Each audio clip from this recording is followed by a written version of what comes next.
Hey, what's going on, guys? What's going on this morning? Today I am up a little bit early. I'm about to get on an airplane, but I tend to talk about on this podcast anything that comes to mind. And the thing that came to mind today was this guy, Travis Scott.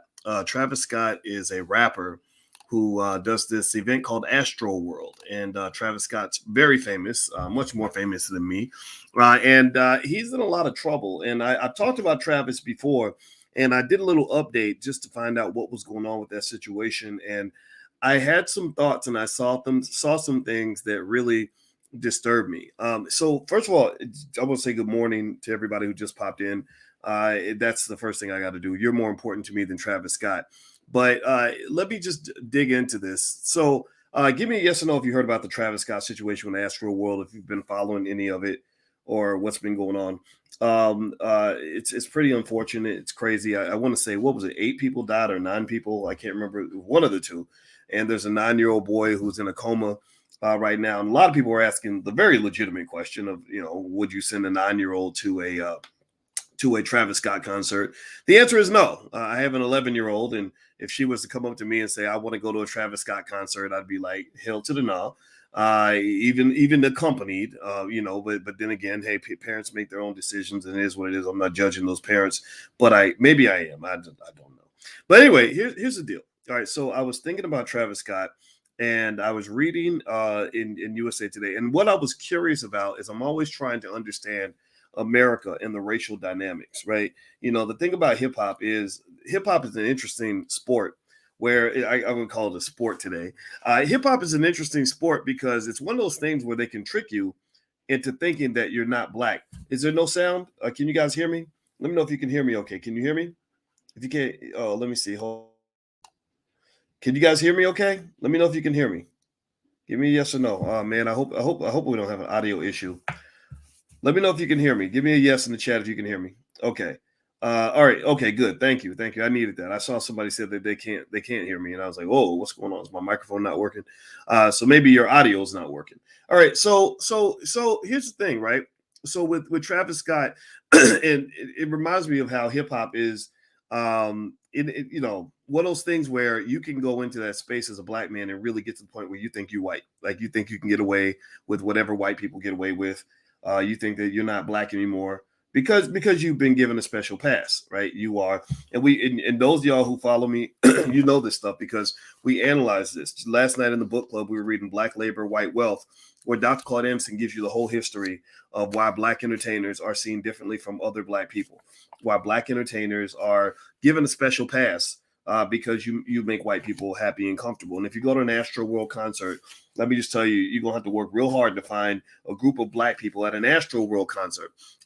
So here's the deal. So, the thing about these special sports, these special Negro passes that some black people get is that they can trick you into thinking like, okay, I'm white. I get the same privileges as white people because white people are pretty cool. They're treating me well. I'm not black. I'm OJ. Right. And then you get what Paul Mooney used to refer to as your wake up call. You know what I'm talking about. Y'all know what it was. I'm not going to repeat it because I'm trying not to cuss this early in the morning. But y'all know it was we're going to call it the Paul Mooney wake up call. Shout out to Paul Mooney. And then you realize, no, you were black all along. You just got a special pass. And so you thought you were passing for white. And so with Travis Scott, I really wondered, I was real curious to just see, okay, how much progress racially has America really made, and how are they going to respond to this? And are they going to kind of lynch him in the media? That's what I was looking for. You always look for the media lynching, and I understand it. I've experienced a little bit of a media lynching. I've had times where, like, for example, when I simply ask, why does Lizzo feel the need to promote obesity when so many black people are dying from obesity, and to simulate sucking a man's penis on TikTok in front of children in order to get a record deal. And I wasn't talking to Lizzo. I was talking to her record label. But either way, white media went hard. They went hard. This guy's a sexist. He's this and the other. So I guess you're a sexist if you in any way defend the honor and integrity of black women. If you want black women to be complete hoes all the time and to be completely disrespected, then that makes you somehow a modern man. Well, I'm not that modern. I'm old school, and I believe that the black woman is precious, and I don't think you should have to twerk and suck a penis in order to get a record deal. I don't know, but maybe I'm the crazy one. Who knows? Anyway, so I've seen these lynchings up close. And it's very fascinating to see how quickly they will turn on you, particularly when you have put white people in danger. And most of the people that went down at that Travis Scott concert were white. There were, again, the little black boy. I did see that. Also, there were some brown people in the group. And my heart goes out to everybody. And I was really just kind of curious, like, how's this going to play out? And so what's interesting to me was I did not know this. And tell me if you don't know this, but did y'all know in 2017, there was a kid that was paralyzed at a Travis Scott concert.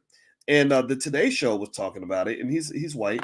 And this poor kid, 23 years old, was at the concert, and somebody pushed him off a third floor balcony, and now he can't walk for the rest of his life.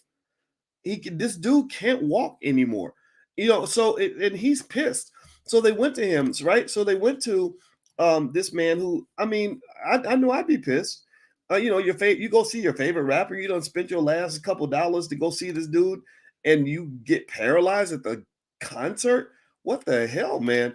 So the guy, they went to go talk to this kid, and this is all circling back to whether or not they're going to lynch Travis, whether or not Travis could go to jail. I'm wondering if there's going to be like some jail time now. Fortunately for Travis, Texas does not have a big penalty for inciting riots. Now in DC, you can get, I think, up to like 10 years or something. I guess, because remember in DC, that's where they had all the Capitol riots and all that. In Texas, I looked it up. The penalties associated with a conviction for inciting a riot, it's usually filed as a Class B misdemeanor, which carries with it the possibility of jail time up to 180 days and or a fine not to exceed $2,000. However, in Texas, now I'm reading this from DougMurphyLaw.com. I have no idea who Doug Murphy is, so take it for what it's worth. And it says here also in Texas, however, a riot charge can be enhanced. According to Texas Penal Code Section 42.02F, if a higher grade offense occurred, either one, in furtherance of the riot's purpose, or two, as a result of what could have been anticipated, then the jury can sentence you according to the higher grade offense if the state proved the higher grade offense. For example, if assault could have been anticipated as a result of the assembly and the assault actually occurs, the riot charge could be enhanced from a Class B misdemeanor to a Class A misdemeanor, which would potentially mean more jail time and a steeper fine. So that anticipation piece is what's really interesting, because if you pay attention in the media, what you'll notice is that they're using language where they're referring to this idea that they have that they sort of warned Travis and his team that this could happen. That they were like, look, this is a problem and this could be an issue. So you got to make sure you're, like, we're worried about this, right? And also, this kid who got paralyzed from 2017 is basically saying they knew about this. They knew what happens at their concerts. Like you should have learned in 2017 when he fell off the damn balcony and couldn't walk anymore. You should have learned from that, right? So you should have anticipated that your concerts are dangerous. And then what's also interesting, this is just me kind of connecting the dots. Maybe I'm being a little bit of a conspiracy theorist here, but I feel like I can't help but wonder if they're preparing to like hang this Negro. I really do. Now, don't get me wrong. Travis Scott's a grown ass man.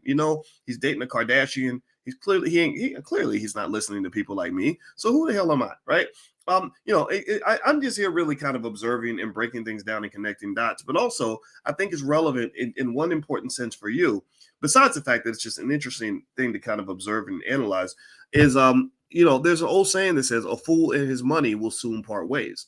And we talk about wealth a lot and economics a lot. You guys know this. That's what my PhD is in. So I'm not just talking as a regular guy who's made money or who took a couple classes. I have taught experts. I have people that I've taught who now are professors of finance, right? So here's the deal. If you get a lot of wealth and you don't know how to protect it, you're gonna probably lose your wealth. When you get a lot of wealth, you become a big target. If you anybody who has money knows what I'm talking about. If you get money, they rappers talk about it. They say if you go through the hood shining and showing off how much money you have, then you're gonna get robbed. Somebody's gonna say, "Oh, he's over shining. Let's go get him." Right? We even play. Me and my friends, we play Call of Duty, that video game on Xbox, which is a lot of fun, by the way. And there's a game called Plunder, where your goal is to go around and rob and kill the other players. It's a very sick game, absolutely sick, but it's so much fun. And you see, like, where people have money, they tell you where the money's at. They say, "Oh, this over here, the team that has the most money is over here." Or you'll see green smoke coming up in the air, which says, "Oh, there's money over there." So that's where we go. We go where the money is, right? So basically, there are people who literally can sniff out who has the most money, and those are the people that they go after first, right? Travis Scott's in that category. Lawyers are the best in the world at sniffing out who has the most money. Why do you think Drake and Travis Scott were listed? Drake, Travis Scott, and Live Nation are probably listed in every single lawsuit that has been filed, every single one. The reason that Drake, Travis Scott, and Live Nation are listed is because they have the deepest pockets. They can get Live Nation to write them $100 million check like it ain't nothing. They can get Drake to write a check for, 5 or 10 million just to make the lawsuit go away. They're hoping Travis Scott, his net worth. I looked up his net worth. They said it's about 60 million. They could, maybe Travis Scott's team will write a certain check. Travis Scott probably has insurance. The insurance company is going to write a check. So they're going to get paid, right? They're going to get paid. Somebody dies, young white kids die, young white kids get paralyzed. That's a payday. It's no different from like Gloria Allred with all the Bill Cosby's victims. Like, they were like, "Oh, these are white women. They've got a story. We need no proof. We'll get paid. He'll pay us just to make the story go away." So with that said, I'm really baffled by this because I was reading this article about this poor kid. His name was Kyle Green, who attended a Travis Scott concert in Terminal 5 in New York City in 2017. He was 23 years old at the time, and he was pushed from a third floor balcony, and that left him paralyzed. Now, one thing they pointed out in this Today Show article, and this is where they're really messing him up for mainstream America. This is where they are, what they're doing, I think, is they're picturing him as a poster child for white people to say, "Do not send your children to a Travis Scott concert. Your children will be in danger if they go to a Travis Scott concert," right? And there are all these reports of the security guard getting the needle in his neck and all that. So what they're kind of framing it as is that the Travis Scott concerts are places that are filled with drugs, filled with violence. People get killed. Terrible things can happen. So I'm really curious to see how this plays out, because in a way, what it does is it makes a Travis Scott concert a little bit toxic, I think. Now, that toxicity could play out in a positive way. Maybe it'll make young white kids want to go to the concert more. Like, "Oh, it's that much more forbidden, so we want to go." Or it has the other effect where you got parents. Like, our son was, when he was 18, 17 and a half, almost 18, he went to Lollapalooza, right? Lollapalooza had a bunch of rappers, Tyler, the Creator, and a bunch of other dudes were there. And we let him go. But if we knew that he might get killed at Lollapalooza, we would have said hell to the no, because you need our money to go down to Lollapalooza and our permission, right? So I'm thinking, as a parent, like, I wonder, give me a yes or no. Give me a yes or no. If your child said, "Hey, mama, hey, daddy, I want to go to the Travis Scott concert," what would your response be? Or yes or no? Would you allow it, or would you say hell to the no? Yes or no? What would you say? All the parents in the room, anybody who's got children, would you let your kids go to a Travis Scott concert? Right? And I asked that question because this is happening all across America. So that makes his concerts toxic. So he's going to lose wealth because of that. I believe that. Also, there is the toxicity of just the business liability. The question becomes, think about this. Every time you do an event, there's always an insurance conversation. There's always a conversation about risk, right? To the chance something's going to pop off, the chance that, the venue's thinking, "Well, God, what's the chance that somebody might die in my club?" Right? You don't want that. You don't want that stigma on your club. You don't want that liability. A lot of insurance companies, I imagine, would probably say, we don't know if we want to insure this. Or they might say, we'll insure you, but it's going to cost you so much money that it becomes cost prohibitive. So I'm really curious to see what the business model is for the Travis Scott brand going forward after this is over. And also, what was confusing to me was as I was reading the story about this poor kid, Kyle Green, who got paralyzed at the concert, is they said that and his voice matters. Like right now, I mean, he's on today.com. So the Today Show is talking about this dude, and every white parent in America is watching this saying, oh my God, I wouldn't want this to happen to little Chad or baby Brittany, right? So they're all scared to shitless over this.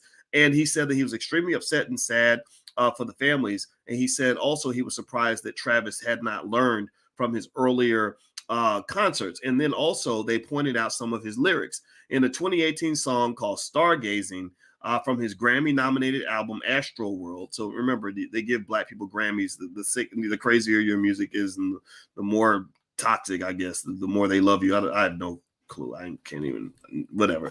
Here's what he said. He says, and it ain't a mosh pit if it ain't no injuries. I got him stage diving out of the nosebleeds.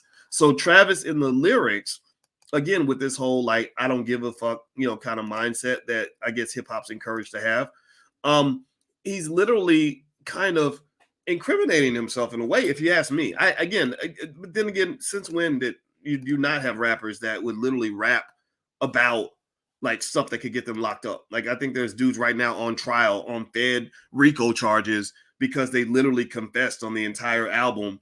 I'm sorry, if I ever kill somebody, you ain't never gonna hear about it. I ain't never gonna do no podcast about a guy that I shot the other day because I ain't trying to I ain't never trying to have that much street credibility.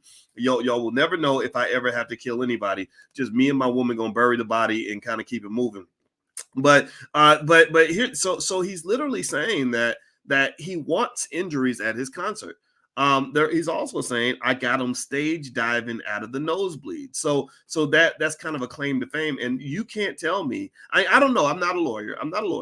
But I wonder what lawyers are thinking in terms of whether or not this is going to appear in court.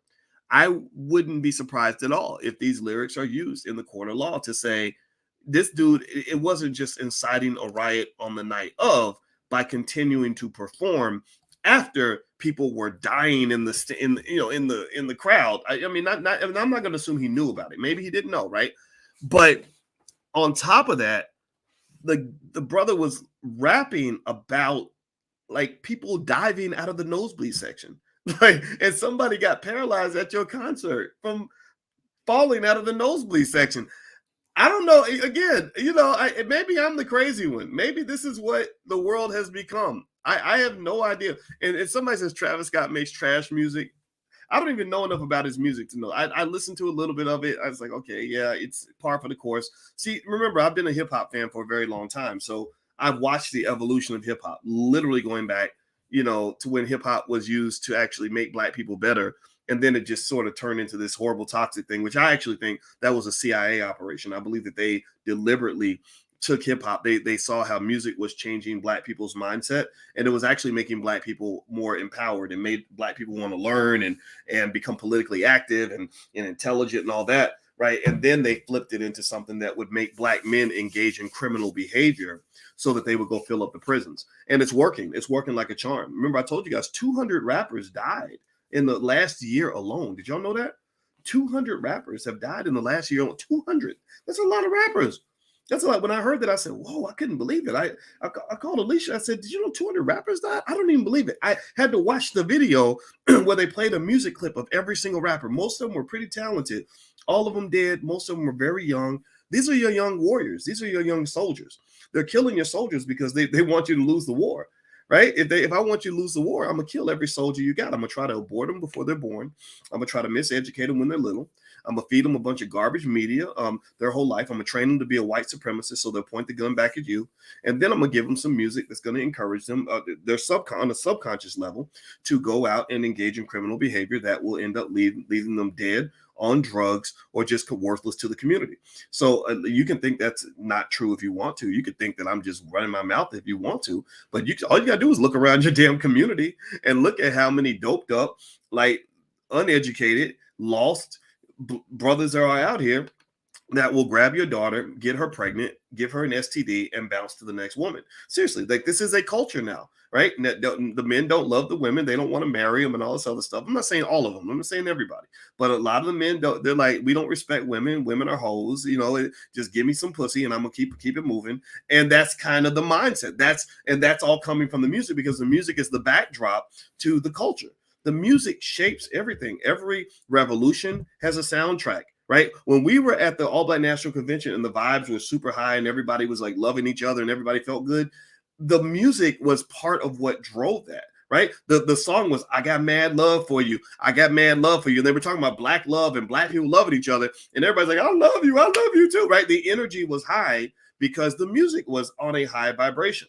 So if the music is death music and death culture, like let's all get high together and go murder each other and go get women, go stick our penis in any toxic waste dump within a 100-mile radius. Well, then people are going to buy into that. Let's go find the nearest white man so we can give him all of our money so we can buy some Gucci bags off of him or whatever, right? Like this culture does play a part in the development of your people, particularly your men, but also your women as well, right? It changes everything and everybody, but you have to be able to see things from a different perspective to understand that. Like if you're 25 years old, you're not going to get it because you don't know any better. You've never seen what a black community looks like when black people love each other. Like you've never seen what a community looks like when you have a lot of two-parent households. You've never seen what a community looks like when a lot of black people are very educated and striving to do better things for themselves. You only see love and hip hop. And if you watch Love and Hip Hop, which is very sad to me, it really breaks my heart because the Love and Hip Hop is basically the product of the crack era, right? When they put all the crack and everything in the black community. And if you watch that show carefully, you'll notice most of those young people in Love and Hip Hop, they have these dysfunctional relationships. They come from broken households, like with one parent. And a lot of times they have a story. They usually have a traumatic story, like being black and being traumatized go hand in hand. Right? Like there's almost like a belief that if you're not traumatized, then you ain't really black. Right? So they'll tell a story. My daddy went to prison when I was a baby. My mama was hooked on drugs. Now my mama came back around, after I was 30 years old. Like think about this. Give me a yes or no. If you've noticed, like that's a common, consistent theme, right? So then when people like me come along and say, no, black people are supposed to be better. Like we can do better than this, right? We can fix these things. People start thinking that, people like me are uppity. Like, oh, you're uppity. You think you're better than everybody else. What you talking about? Two-parent households. That's not realistic. What you mean education? That ain't realistic. And if you even look at the way like some of the kids like will tweet, and it's like jump, like the words are like just all over the place. It's because white people got a hold of you when you were little, and they put you in a public school, and they deliberately made sure that you got the absolute worst education they could possibly give you because they want to keep you stupid and controlled. They want to keep you as ignorant as possible to what's happening in the world, and that's kind of the world you live in right now, right? So really, now that was a little bit of a deflection, or not deflection, but I swerved a little bit off of the whole core issue of Travis Scott, but that's what we do. The goal is to not talk about just him and his life. It's really talk about how this fits into the context of what's happening in your community. So what I would say is that here's what I think. I think that Travis could end up facing some criminal charges. I think they're going to start talking that way pretty soon. I think that he's been made into kind of a pariah in the minds of white people, like public enemy number one. I think they're gonna do a Willie Horton on him. If you remember, Willie Horton was like a black man. They boosted up as like the poster child of everything terrible and black. I think he's gonna end up losing a lot of money. I think he might lose every penny he's got. I really do. I mean, I think 8 people died. Like, how much is a death worth? Right? You might get a jury that says, he should pay $100 million for every person that died. Right. And I know you got the insurance and I know you got Live Nation and all that. But Travis and Drake, I bet you that their people are probably very concerned about them being targets of the lawsuit. And I think you might see something that might actually change the way these concerts are done forever. I don't think there will be another Astroworld type of event. I just can't see it. But then again, I'm curious. Maybe I'm wrong. I really wonder how wrong I can be. Like maybe the money is just so good that they're going to just go right back to the same model and say, yeah, hey, look, some people died. but we'll just make sure nobody dies next time, right? I don't know. I'm really curious. Like, can your economic model withstand this level of negative publicity, this level of financial liability, this level of just this kind of death and debauchery and everything else? Because I can tell you like this, as a parent of teenagers, I would never send my child. I would not. I mean, if they went to a Travis Scott concert, they'd have to do it without me knowing about it. So don't be surprised. I'd be curious also if he's still going to be a Kardashian after all this is over. They tend to only want to hang out with like weird black men who have lots of money and stuff, so they can elevate their brand. So I think he had a baby with a Kardashian or something, and I can't explain any of that. I have no. That's just a different world from the one I live in. So anyway, I'm gonna go. By the way, don't forget this weekend in the Black Business School. If you want to hang out with us, we're doing a free event. It is an event for anybody that wants to be a content creator, a culture consultant, public speaker, social media influencer, all that good stuff. It's called Black Experts Unchained. And if you're interested, you can go to blackexpertsunchained.com. That's blackexpertsunchained.com. Al Duncan is hosting it. He's one of our faculty. Al has made millions of dollars as a public speaker, and Al is an awesome dude, and he's 100% B1. And he's the man. He's the main guy that's doing all this. I will be there because I know a lot about content creation and stuff like that. So I'm going to support. But Al's boss. Al's the boss of all of this. So if you're interested, you can go to blackexpertsunchained.com. It's totally free. So feel free to go and take a look and see if it's something for you. All right, guys. I'm about to go. Hit the thumbs up button. Hit the thumbs up, share, subscribe button. I'm out of here. If anything else happens, I'll let you guys know what's going on. I'm headed to Denver today. So I will see you all soon. Please have a great day. Talk to you later. Peace.